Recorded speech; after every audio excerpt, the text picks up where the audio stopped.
Kumusta? Kumusta? Welcome to the Jay Aruga Show podcast, the first conservative podcast in the Philippines. We're protecting the Filipino family from woke ideology. Ano topic natin today? Well, we'll revisit, we'll give updates dun sa opening ng Paris Olympics and yung alleged na ngayon na Last Supper parody dahil dinideny na nila ko na hindi daw ito Last Supper parody. But ito yung pag-usapan natin. Before we do, I would like you to subscribe to this channel kung first time nyo. It would greatly benefit the algorithm ng channel na ito para ma-spread pa natin ang message ng podcast. Okay, so first things first, sabi nila, marami namang nag-depict na ng Last Supper noon eh. Kayo mga Kristiyano, napaka-kitid ng utak nyo. Tignan nyo, for the whole of like the history of the world, dinipict na ito ng The Simpsons, ng kung ano namang TV shows, ng TV series. Grabe naman kayong mga Kristiyanong maka-judge ang kikitid ng utak nyo. Wow, man!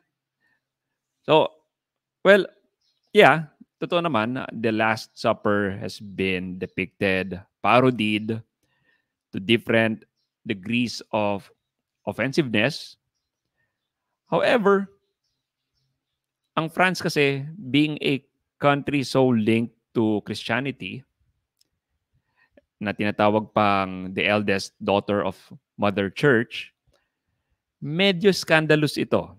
Katumbas nito kung ang Pilipinas nag-present, let's say, sa SEA Games ng Last Supper parody na puro porn stars ang cast. And definitely, this is scandalous kung Pilipinas ang gagawa ng ganyan. However, napansin ko sa France, it has been hostile to Christianity ever since the French Revolution. And kung maalala nyo, a few years back din, marami sa mga Pranses na nag-vandalize ng Catholic churches dahil galit sila sa Catholic churches. And maybe this is the completion of their descent to be an anti-Christian country. Who knows? May ilan ding nagsasabi na hindi daw ito Last Supper, bagkus ito daw yung Feast of Gods. Si Dionysius daw yung Smurf doon na nakahubad. Ito daw ay galing sa painting ni Jan van Bijlert, and ito daw definitely kapag nakita nyo yung mga drag queens sa isang long table, sa nasa isang side lang sila lahat, ay ito talaga ang una mong maiisip na painting, itong Feast of Gods. Ang masabi mo, oo nga no, Feast of Gods yan. Yang pinaparody nila dyan sa Paris Olympics. Definitely yan yung Feast of Gods. Wow, ang tatalino ng mga organizers. Para yung kapag nakita ka ng isang parody ng isang mama na nakapako sa krus, tapos may dalawang seemingly magnanakaw sa gilid niya. So tatlo silang nakapako sa krus. Definitely ang masasabi mo, oh, definitely parody yan nung nasa Kapitangan, yung sa Bulacan, sa Pambong Bulacan, sa Kapitangan, yung nagpapapako sa krus doon. Definitely ito yung pinaparody nila. Or baka sabihin nila na definitely ito yung pinaparody nila is yung sikat na poster ng 90s, yung may hip-hop versus metal. Tapos yung hip-hop nakapako sa krus. Definitely, yun ang pinaparody nila. Although, besides, yung malaking babae sa gitna ng table, though, medyo may resibo daw siya na binanggit niya, tinawag niyang New Gay Testament itong parody na ito. And in a few hours daw, tinanggal itong post na ito sa IG ni Barbara Butch, yung babae sa center. And pinilitan na will forever be proud and support this moment of art reference, The Feast of Gods by Vigilert. So, ewan ko, baka rinetcon niya yung kanyang IG post. Or posible naman na siya lang yung hindi nakakaalam sa lahat ng mga cast doon na Feast of Gods pala yung pinaparody nila. That's a possibility as well. So, anong ginawa ng committee ng French Olympics? Well, nag-sorry sila. So, ito yung sorry nila. Sabi sa The Guardian post, Paris Olympics organizers apologize to Christians for unintentional Last Supper parody. Unintentional pala ito. Ang cool nito. Tingnan mo. Ganyan sa Europe sa mga British or mga Europe, yung Z is S. At saka hindi nga pala Z ang tawag nila, Z. So, basahin natin ang apology. So, sabi sa apology, certainly there was never an intention to show disrespect to any religious group. The opening ceremony tried to celebrate community tolerance. Wow. Keyword, tolerance. We believe this ambition was achieved. If people have taken any offense, we are really sorry. Oh, wow. Grabe. Sorry sila dahil you've taken offense to this. So ito yung tinatawag na sare, not sare. Or apology, not apology, apology. Parang ito yung kaibigan mo na kapag may ginawa siyang mali, parang, ay, sorry nagalit ka sa ginawa ko. Sorry na talaga na nagalit ka sa ginawa ko. Ikaw kasi, ganyan ka eh. Kaya sorry sa pagiging ganyan mo. Nagsusorry na ako dahil magagalitin ka dun sa ginawa ko. Yung tipong ikaw pa yung may kasalanan. Dahil hindi siya talaga nagsusorry sa ginawa niya. Wala siyang maling ginawa sa kanyang pag-iisip. Pero nagsusorry siya na sobrang lambot mo. Kaya, ayun. Naalala ko yung isang tao dun sa isang noontime show na may na-offend siya. Tapos nag-sorry siya. Sabi niya, sorry. And di bali nang ako yung umuunawa kaysa ako yung inuunawa. So sinabi niya yun, parang sorry not sorry. So hindi ko na sabihin kung sino yung personality na yon. Yung iba sa inyo baka kilala na siya.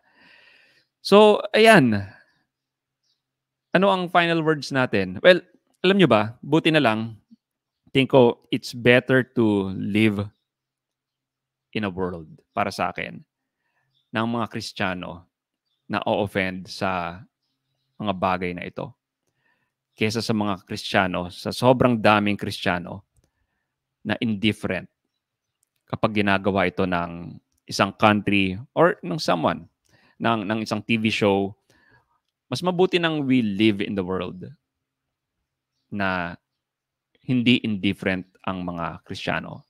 Because otherwise, isipin lang ng mga ito, mga taong nag-espouse ng woke ideology, na okay lang tayong pagsasampal-sampalin na mga Kristiyano. Well, sabi naman ni Kristo, kapag sinampal ka sa kabilang muka, you offer the left cheek, di ba?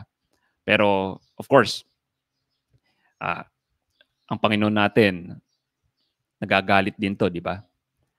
Na yung time na may mga money changers dun sa templo, binaliktad niya yung mga tables. Tapos, nag-fashion pa siya ng whip mula sa lubid. And there's room for righteous anger dito sa culture. And kailangan nating kailangan nating i-call out itong mga bagay na ito. But not to say na i-sacrifice natin ang pagiging Christian in a sense na i-call out natin itong mga bagay na ito. At the same time, gaganti tayo. Hindi tayo gaganti, baka mamaya parang i-threaten nyo yung mga drag queens dun sa Last Supper parody. Tatawagin ko ng Last Supper parody. Ginagaslight lang tayo ng mga ito eh. Alam naman nila yung ginagawa nila nung unang ginawa nila ito. And siguro ang hindi nila ina-anticipate ay marami pang Christian sa mundo na magko-call out nito. Akala nila totally postmodern na ang society at nanaig na talaga ang woke ideology. So, yun, we need to call out these things. Dahil, tignan nyo, may isang advertiser na nag-pull out from the Olympics dahil dito sa bagay na ito. And I think it will hurt them kapag nangyari yon. And from there, ma-realize ng mga taong ito na may mga Christians pa rin dito sa mundong ito. And ang mga pinagagawa nyo is a big no-no. So, yun lang. What do you think? Let me know your thoughts. This has been another episode of the Jay Aruga Show. At the end of the day, it will be night. Goodbye. Kumusta? I'm Jay Aruga of the Jay Aruga Show podcast. I would like to promote this event called Prayerful Hearts Faithful Ventures. It's a one-day event on August 25, 2024 from 10 a.m. to 5 p.m. organized by 4 Catholic businesses who advocate sharing the faith through a welcoming and safe space. Picture this: rosaries, Catholic-themed kiddie items, personalized bracelets and necklaces, veils, holy hugs, prayer books for kids with confession guides, stickers, pencils, and home decor, storybooks, novels, graphic novels, comics, manhwa, apologetic books, books for parents and family, books on theology and spirituality. Come unwind, rejoice, and rediscover the joy of doing business with God in your heart. This is more than an invitation. It's a warm embrace to celebrate faith and fellowship. For more details, I will put a link of the event on this podcast episode show notes.